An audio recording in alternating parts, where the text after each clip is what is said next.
Takata. Ok, nous voici aujourd'hui pour une nouvelle vidéo avec Johan Tonnoir qui va nous faire un petit tuto pam drop. Alors apparemment c'est une figure qui se fait par les Russes dans de la neige. Étant donné que je suis russe et que je suis pas du tout dans de la neige, on va pas faire ça. Au revoir. Reviens. Alors pour expliquer le pam drop, l'objectif grouper, tourner, relâcher, atterrir et voilà. Je vais tout d'abord vous montrer un petit pam drop pour que vous puissiez voir à quoi ressemble le mouvement et ensuite on va le décomposer ensemble. Et super, la coupe de cheveux. Alors il y a pas mal de petites étapes à comprendre. Tout d'abord, sachez que ça se réalise sur un mur, tout comme sur une barre qu'on peut avoir juste ici. L'objectif, ça va être de venir se mettre en appui sur les bras en décollant du coup les pieds du sol. Une fois que je me retrouve dans cette position, l'objectif, ça va être de venir légèrement incliner mon corps vers l'avant pour laisser partir les talons. Là maintenant, je vais exagérer ce mouvement parce qu'au moment où je vais me pencher, je vais vraiment venir appuyer sur mon bassin pour que mes talons, eux, puissent se lever. Plus mes talons vont monter, plus la synchro va être tonique, meilleure sera la rotation. Attention à ne pas trop envoyer les talons. Genre là, c'est compliqué d'envoyer une rotation, tout simplement parce que si je l'envoie, je vais rester beaucoup trop proche du mur.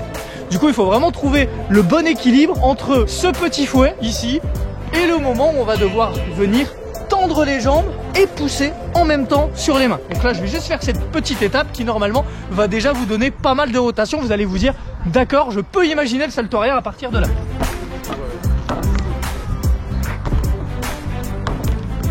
Là vous avez vu, au moment où je pousse sur mes bras, je suis également en train de fouetter avec mes jambes, ce qui envoie tout le haut de mon corps vers l'arrière. C'est ce qui va nous donner le principal de la rotation. Attention à un petit détail, là vous voyez au moment où je suis en appui sur mon mur, ce que je viens faire c'est que j'essaye de pousser au maximum vers le bas et également légèrement vers l'avant, tout simplement pour pouvoir me reculer du mur. Si je viens trop me reculer du mur, je vais avoir de la rotation.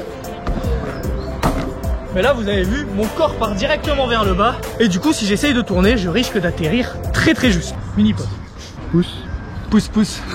Comme je vous l'ai dit juste avant, essayez vraiment d'être en synchronisation avec le pousser sur les bras et le fouet.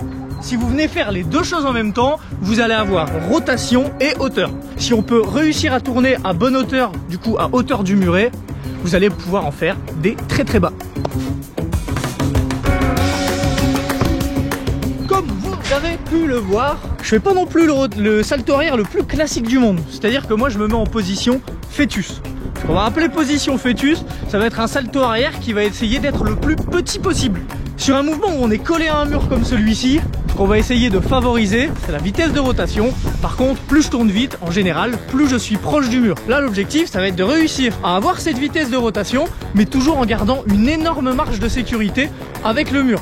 Pour ça, deux possibilités. Soit on cherche l'éloignement, mais on va perdre de la hauteur, et pour moi, ce n'est pas la bonne solution. Ou on va essayer de faire vraiment le plus petit salto arrière possible en étant le plus recroquevillé. L'objectif, ça va être de venir chercher avec les jambes le sol et ne pas directement relever le buste, auquel cas ma tête risque de toucher le mur. D'abord, on va essayer d'avoir les 3/4 de la rotation et même si je veux relever le buste, il faut d'abord que mes jambes soient passées devant.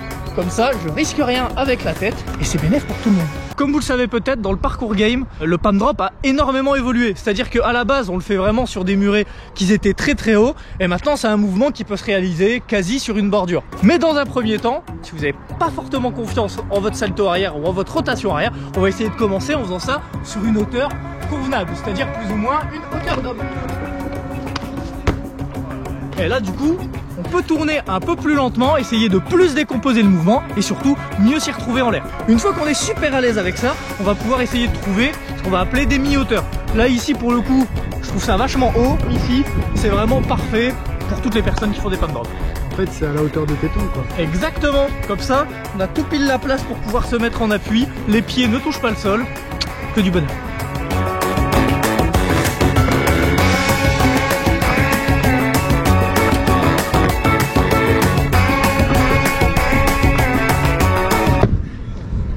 Ok, alors Jojo me disait que... Il y a eu un petit jeu dans la commu, c'est les gens qui ont commencé à faire des pam drop de plus en plus bas. Du coup forcément l'objectif c'est d'essayer de le mieux possible maîtriser son pam drop pour pouvoir essayer de le réaliser le plus bas possible en extérieur. Alors attends, là j'ai besoin de prep. Ah ouais. C'est quoi une flemme? T'as une petite flemme qui arrive? Ouais, toujours un peu plus de pression. Plus c'est bas, plus faut tourner vite, plus faut rester proche. Et au plus on va accentuer notre magnifique position fœtus pour être sûr d'être en sécurité.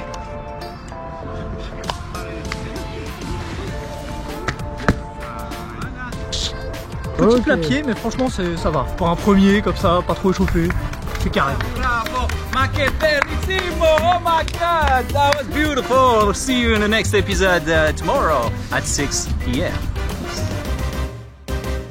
C'est-à-dire que moi je me mets en position fœtus.